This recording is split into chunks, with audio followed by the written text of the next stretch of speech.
Dear students, welcome to Elements of Mechanical Engineering. So today I am going to discuss about air conditioning. In my last video, I discussed about the refrigeration process and vapor compression refrigeration system and the components and the functionality. So in this video I am going to talk about air conditioning. So in air conditioning, why it is that air conditioning is required? So what is that all about? Conditioning of air. So in this atmosphere, air is flowing, and the sometimes air that human comfort will not happy with the outside air which is flowing. Sometimes it will be hot, sometimes it will be cool, sometimes the humidity will be more, and sometimes humidity will be less. So the air conditioning is nothing but it conditions the um, air as per the human comfortness. So that is nothing but air conditioning. Here what it is given as providing a cool indoor atmosphere at all times regardless of weather conditions, is either for human comfort or industrial purpose. So air conditioning will be done in during this what you call industry purpose, or it is also used for domestic purpose. So it will be artificially cooling and humidifying or dehumidifying and cleaning and recirculating the surrounding air is called air conditioning. The artificial cooling of air and conditioning is to provide maximum comfort to human beings is called comfort air. And in some engineering process and processing is called industrial air conditioning, although the cooling and conditioning of air required for comfort air conditioning. So this is all about the basic introduction about air conditioning. So where and all it is used in the applications. So one thing is it is used for domestic applications like conditioning of air in our houses.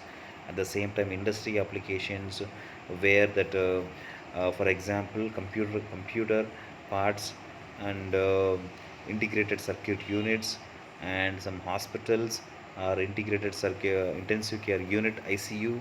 So in all those areas, and some preservatives like milk and some food particles and food storages preservation and ice making, and all those areas this air conditioning is used, AC is used. And so whereas in the case of this domestic application, so we need to understand the comfort air conditioning of human beings. Based on that, the air should be conditioned. So moving on to this room air conditioners. So this is all about the domestic purpose that air is conditioned in domestic areas. The air room air conditioner. So here there are various components available. One is evaporator, next one is condenser, next compressor, and there will be two fans. So one is normally fan, and next one is a blower. It is used for evaporator and condenser units, and both fans will be driven by a single motor. All right, and then so one is mounted inside and one is mounted outside. So room air conditioners are window ACs. Earlier in olden days, a few years back, we used to use this window ACs. Of some part will be available inside the room and some part will be outside. So the condenser part and evaporator part will be inside, and compressor and condenser part will be outside of the room. So that is nothing but window AC, and nowadays that is replaced by split ACs. So everything will be the evaporator part will be inside and compressor part will be outside. So both will be connected with the help of a pipeline, so where that refrigerant flows and all those what we call air will be conditions and it will come back to this. So it will happen through pipe. So now we will see the working principle of this air conditioned. So in the same way what I have explained in refrigeration process, more or less the same thing will applicable here in room air conditioner also. So first high pressure, so low temperature liquid refrigerant from the condenser, it will pass to the evaporator and through the capillary tube where it undergoes expansion. Capillary tubes always there will be a pressure drop takes place, right? So low pressure, low temperature liquid refrigerant passes through the evaporator coils. Always we need to understand one thing is, before entering into the evaporator, the condition of the the refrigerant will be liquid, and it will be low temperature and low pressure. So this is a schematic diagram of window ACs. So this is the wall and partitioned. It is inside and outside. So inside part is nothing but the evaporator. Evaporator is fixed in the inside area, and compressor part is fixed in the outside area. So what are the things we come across here is, air is conditioned, and then it will move back to this surrounding same area. Okay, and evaporator fan will be there, and there is a shaft, and there is a blower outside fixed, and there is a compressor, and there is a condenser. So hot air to atmosphere in the outside region, and coming to this inside region, there is a cool breeze or conditioned air will go inside. Okay, so now I'm going to explain about the working principle in a very brief way. So first and foremost, there is a compressor, liquid refrigerant. Um, Liquid refrigerant, low pressure, low temperature, will flow through evaporator coils, and through the evaporator coils it will come back to this compressor. It will gets compressed and will become high pressure, high temperature after coming out of the compressor.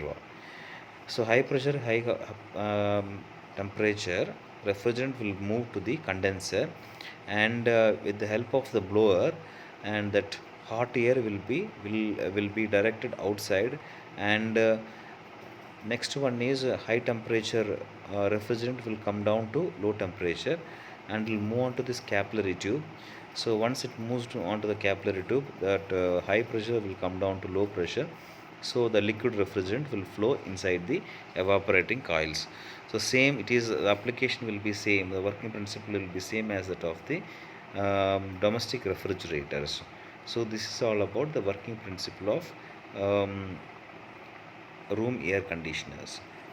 So here if you look at it, so there will be a filter which is fixed inside the room where the space is to be cooled. There will be a filter, so it will filters the sediment particles and dust particles, and so it will take the air, and it will conditions, and it decreases the temperature, and that cool air will go back to the same room. At the same time, condenser coils, it takes the atmospheric air, and that atmospheric air condenses the temperature, the refrigerant, and that cool refrigerant will go, the hot air will go outside, and cool refrigerant will move on to the capillary tube, right? Now coming to these applications, as I have explained in the beginning itself, application of air conditioning is comfort application and process application. Comfort means in residential buildings like family houses and apartment buildings, transportation like cars, buses, ships, aircraft, and spacecraft. So in these areas, these are nothing but comfort applications. Next one is process applications like hospitals, nuclear power plants, pharmaceuticals, and food processing centers. These are the process applications. These are the areas where we come across this air conditioning. So now finally we'll move on to this, human activities cause ozone depletion and global warming. So why this topic is included along with this refrigeration air conditioning is because of the domestic refrigerator and air conditioning, the refrigerant what we are using in this process or in this cycle, so it will cause the depletion of ozone layers, it will cause effect on the ozone layers. So now this is what it is our duty to study the the reason why the ozone is getting depleted. So human activities cause ozone depletion and global warming. So there are lots of pollutants which are coming out from automobiles mainly, and some industries. At the same time, in the domestic refrigerators and air conditioning, so what are the refrigerants that we are using, that is going to affect. So it will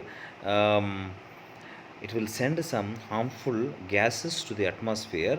That harmful gases will go to the ozone layers, and that will thinning that it will cause the thinning of that ozone layers, and that will be a problem, major drawback for our human origin. So what living beings we are and all we are living here, so it will cause discomfort to the living organisms. So what are the pollutants that are coming out through chlorofluorocarbons and dioxide? So like chlorofluorocarbons, freon 212, freon 212, there are lots of refrigerants that we are using. So while using this, some pollutants are coming out, and it will cause the depletion of this ozone layer takes place, and that will lead to the global warming. So we need to understand, and nowadays some precaution has taken that to decrease the hazardous gases which are coming out, so that proportion has been reduced, and so the depletion of ozone layer has come down. So in this way, so scientists have taken an action to find out the the thinning of the ozone layers, and now they are working on it to decrease the harmful pollutants which are coming out. So we human beings are responsible to decrease the pollutants which are coming out from industries, automobiles, and refrigerations and air conditioning as well. Okay, thank you for watching this video.